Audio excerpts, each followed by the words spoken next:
Hello friends, आज इस पौधे के बारे में हम लोग जानेंगे। ये है चोई। चोई के पौधे जो कि हमारे श्वास कष्ट में बहुत ही लाभदायक है और इन्हें आप सब्ज़ी में भी यूज़ कर सकते हैं।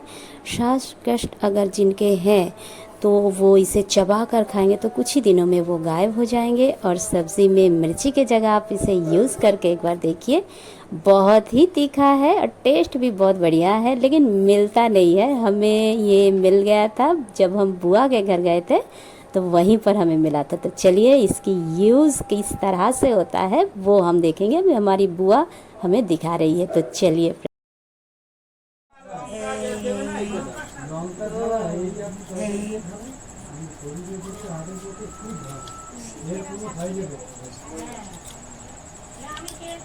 তারপর এইগুলো তো এরকম করবে আর এইটা এরকম করবে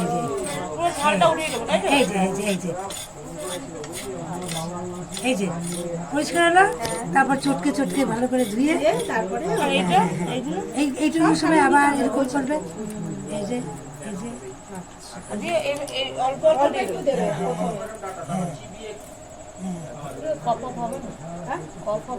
না না, ওগুলো তো কমে যাবে। বাবা খুব উপকার। সেগুলো কত করে? এগুলো কত করে কিলো? কত টাকা? কেন তাও আপনাকে শুনতে হবে? শুনবো না, কায়দা করে নিজে তো বিলি করে তো। এই যে মানে এই যে ওই গড়া পড়লো 250 হিসাব করো, 200 টাকা করে হলে কত হয়? 50 रुपया।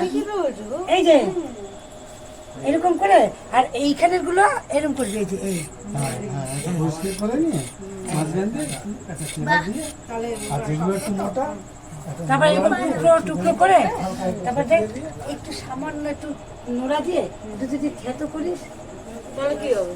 থেতো করে এটা তো ওই রান্নার যে ভেতরে নিয়ে মশলার যে ইয়েটা ওটার মধ্যে ঢুকবে।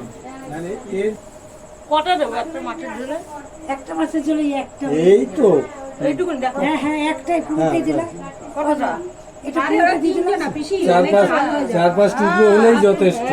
এরকম এরকম করে হ্যাঁ এইটুকুনি দিয়ে দেবা একটা তরকারি। ছোট ছোট টুকরো দিনারও তোরও খাওয়া উপকার। ভাগ করে 3 ভাগ করে